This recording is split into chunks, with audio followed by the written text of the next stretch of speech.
Muy buenos días, gracias por la asistencia. Vamos a hablar sobre un tema que creo que está en el debate aquí en Argentina, el asunto de la dolarización. Y claro, porque ustedes tuvieron la convertibilidad, entonces hay mucha gente que asocia convertibilidad con dolarización y son fenómenos diferentes. Partiendo del hecho de que la dolarización implica el reemplazo total de la unidad monetaria, ¿no?, nacional por el dólar norteamericano, que como todos sabemos es una divisa, no es una moneda cualquiera, es una divisa, es decir, una moneda que mantiene su valor en el tiempo. A pesar de los malos manejos que hace la Fed, la alta productividad laboral norteamericana hace que esa economía todavía mantenga ritmos de crecimiento. Entonces, en ese sentido vamos a exponer lo que avance, obviamente en 15 minutos, y bueno, empecemos. No se mueve esto. Mucho si quiere, por okay. Voy yo, no importa. Bueno, en primer lugar, invitarles a que por favor miren mi tratado de macroeconomía y economía internacional que se está exhibiendo acá, y agradezco a Rodolfo de Unión Editorial de Argentina que va a editar mis libros para Argentina. El próximo año voy a sacar el tratado de economía política y microeconomía. Esta vez saqué el tratado de macroeconomía. Bueno. Bueno, soy economista, etcétera, ¿no? Sigamos. Dolarización es un proceso de anulación o sustitución monetaria, donde una economía reemplaza su moneda original por el dólar estadounidense, ya lo dijimos. Beneficios de la dolarización: se monetizó el déficit fiscal y hubo una devaluación del 400% anual. Eso es el antecedente, digamos. La dolarización en Ecuador fue de abajo hacia arriba, es decir, desde el ciudadano, no partió del poder político, no fue una decisión impuesta por el gobierno, sino asimilada por la ciudadanía, que ya realizaba sus transacciones en dólares como moneda de refugio en un 70%, se estima. Ha frenado la inflación, esto es importantísimo, eliminado el riesgo cambiario y ha dado certidumbre en el tiempo a las decisiones de los agentes. A raíz de la dolarización aumentó la compra de bienes de consumo duradero y la compra-venta de bienes inmuebles, que son bienes de inversión. Sigamos. Ha sido apoyada por el 85% de la población. Actualmente se hizo una encuesta por parte de Sedatos y tiene más apoyo que cualquier político la dolarización, ¿sí? Si a la dolarización la votara la gente, le va ganando hasta Correa, ¿no? Hasta Correa le gana. Fue decretada oficialmente el 9 de enero del 2000. El gobierno pudo haber dolarizado cuando la cotización era de 10.000 sucres por dólar.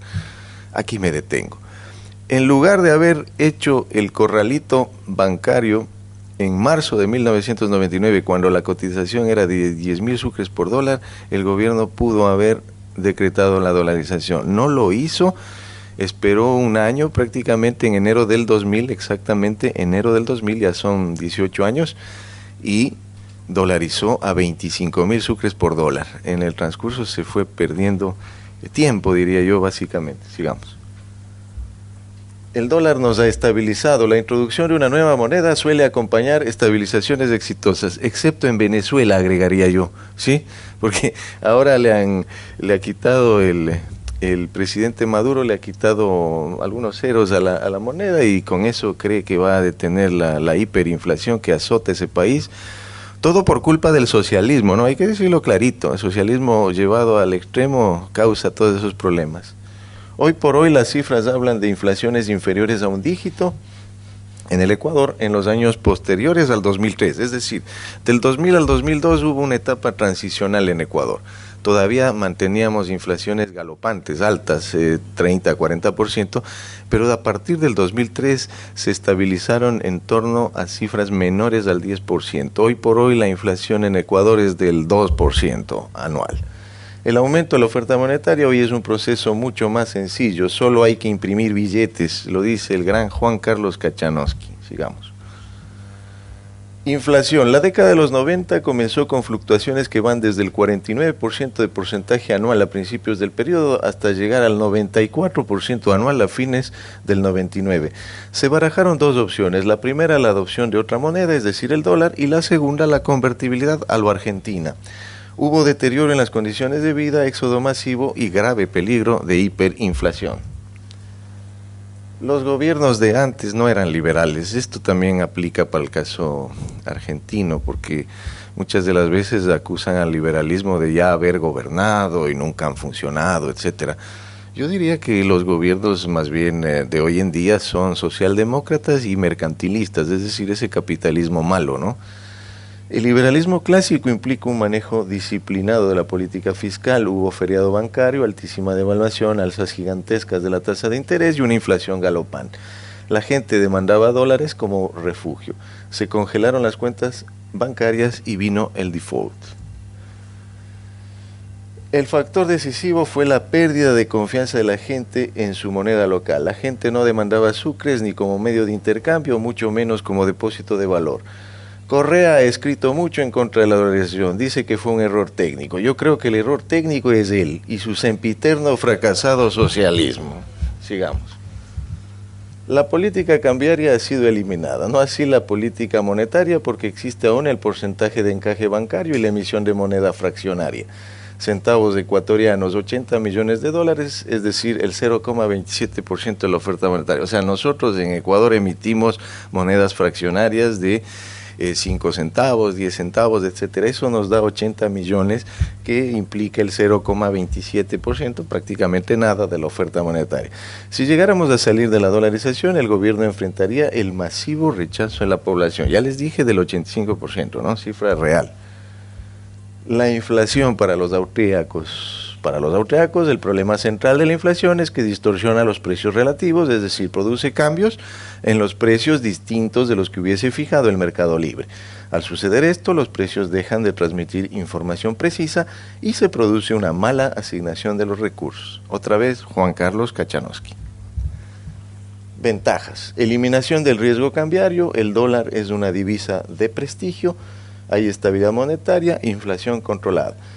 Aquí cito a Friedman: la inflación es siempre y en todas partes un fenómeno monetario en el sentido de que es y solo puede ser producida por un aumento más rápido de la cantidad de dinero que de la producción. Friedman.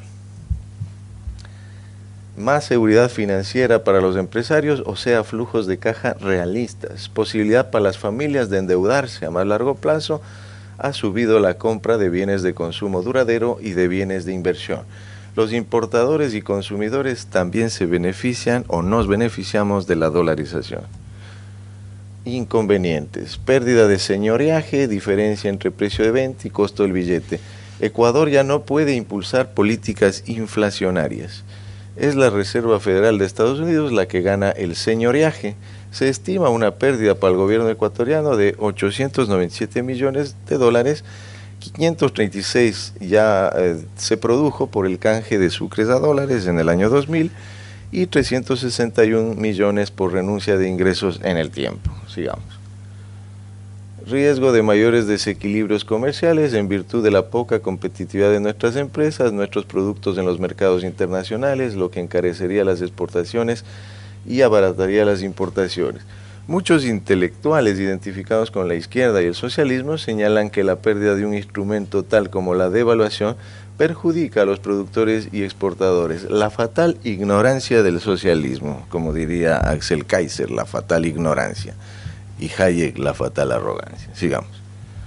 Inconvenientes. La política monetaria ha sido limitada, no ha sido eliminada. Existe la obligación de ser más productivos. Sigamos. Impacto en el comercio exterior. Veamos que es falso eso que acusan de que la dolarización nos ha vuelto poco competitivos. Ni antes ni después, en los periodos 96-2003, 2012-2015, se registró un saldo favorable en la cuenta comercial, a excepción del 99, donde las exportaciones, el 99 es el año de la peor crisis en la economía ecuatoriana, donde las exportaciones cayeron el 9%, pero las importaciones el 47%. Miren, cayeron exportaciones e importaciones. Se han incrementado las importaciones no petroleras, pero no han caído las exportaciones no petroleras. Correa creía en las devaluaciones competitivas. Si eran tan acertadas estas medidas, ¿por qué el Ecuador del pasado no fue competitivo por la vía de pérdida del valor del sucre? Seamos como Zimbabue entonces, ¿no? Sigamos devaluando. Una moneda es fuerte cuando la economía es manejada responsablemente. Sigamos. Impacto en crecimiento. Ecuador ha crecido más en dolarización que en la época del sucre. Analicemos, 1994 a 1999, época del sucre, del tan añorado por la izquierda sucre, 0,74%. Del 2000 al 2005, 5,15%, 2006 al 2011, 4,6%. Miren cómo crecemos. Más bien en la época de Correa crecimos menos. Y les voy a dar una cifra rapidita, que no está ahí. Del 2000 al 2006 crecimos el 5,2%, etapa precorreísta, 5,2%, verificadísimo.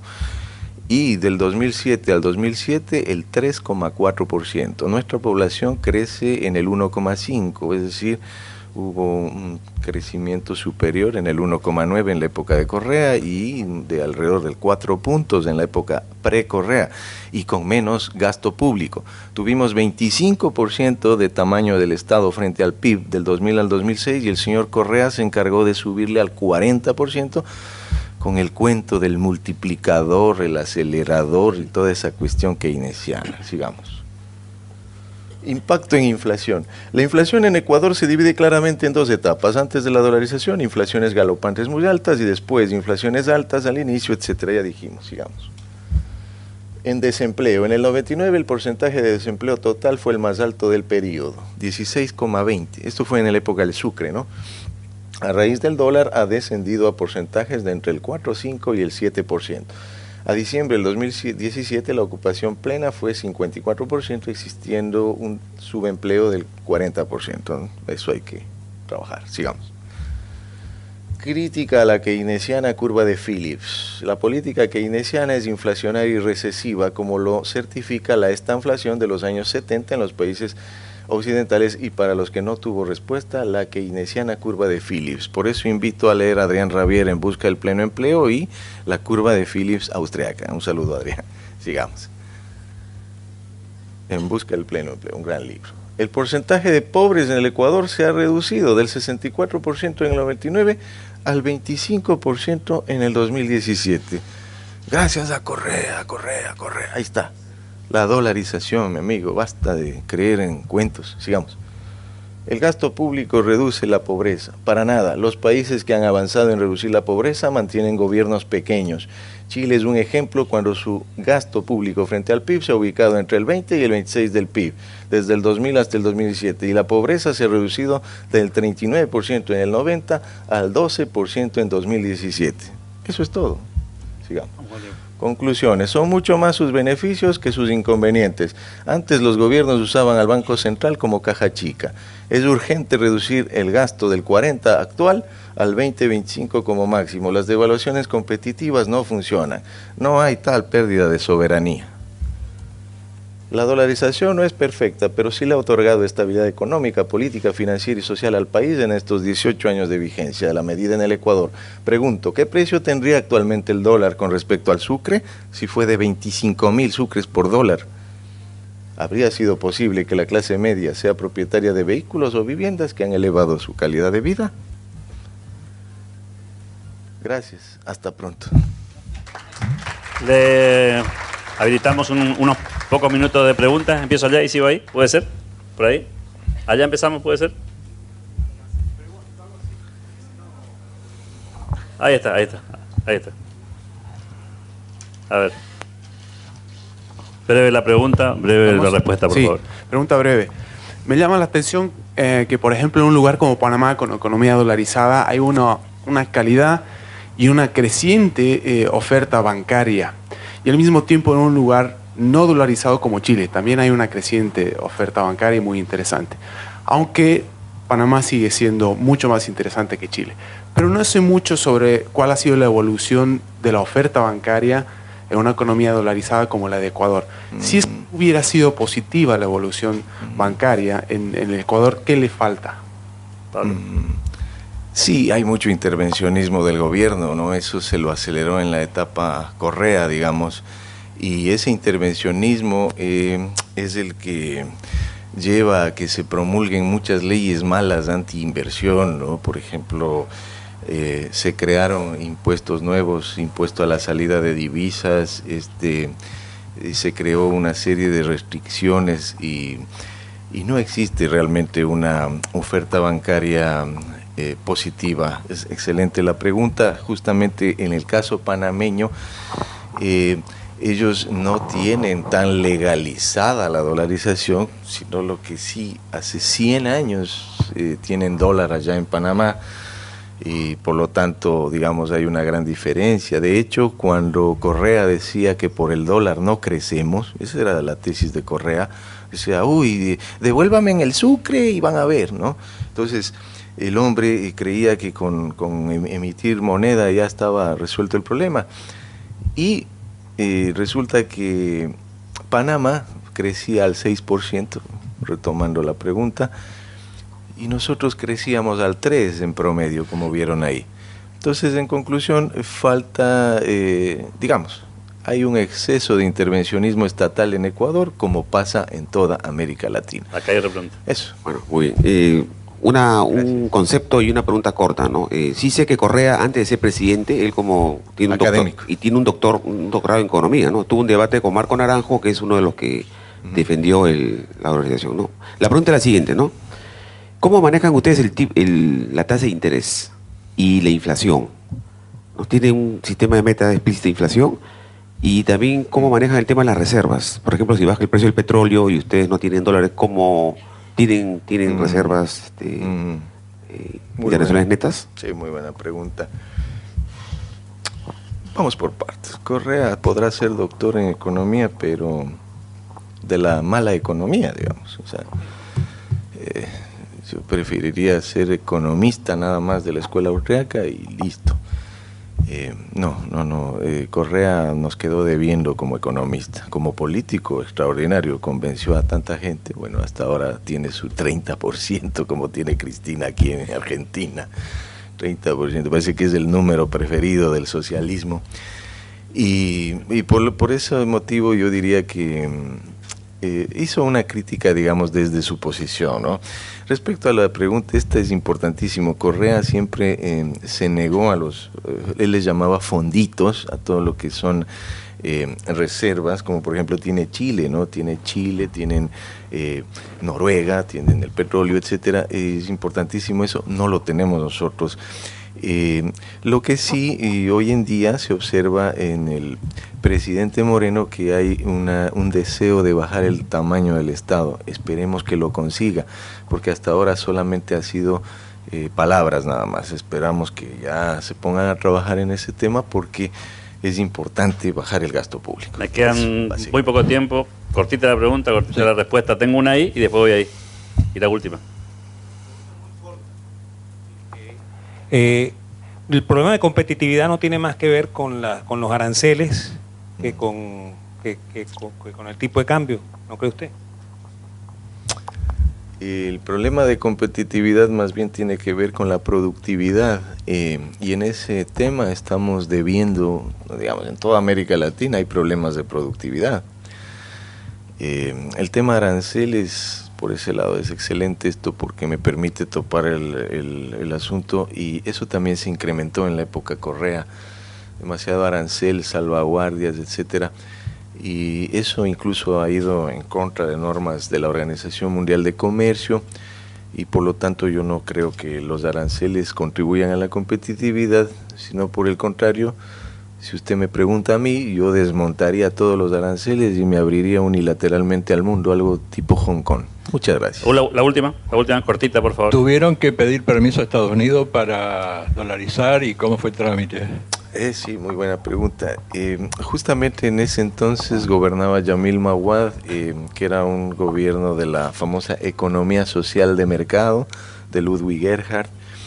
Y sí, hicieron el trámite de solicitar autorización a Estados Unidos, y Estados Unidos ganó el señoreaje, como lo vimos, ¿no es cierto? En cuestión dinero ganaron alrededor de $500 millones, lo vimos ahí en una de las diapositivas. Entonces, desde ese punto de vista hubo una negociación. entre Ecuador y Estados Unidos y nos permitió, y luego El Salvador tomó el ejemplo de Ecuador. Muchas gracias. Gracias, Pablo. Invitamos ahora, estos son los placeres que da la vida, ¿no?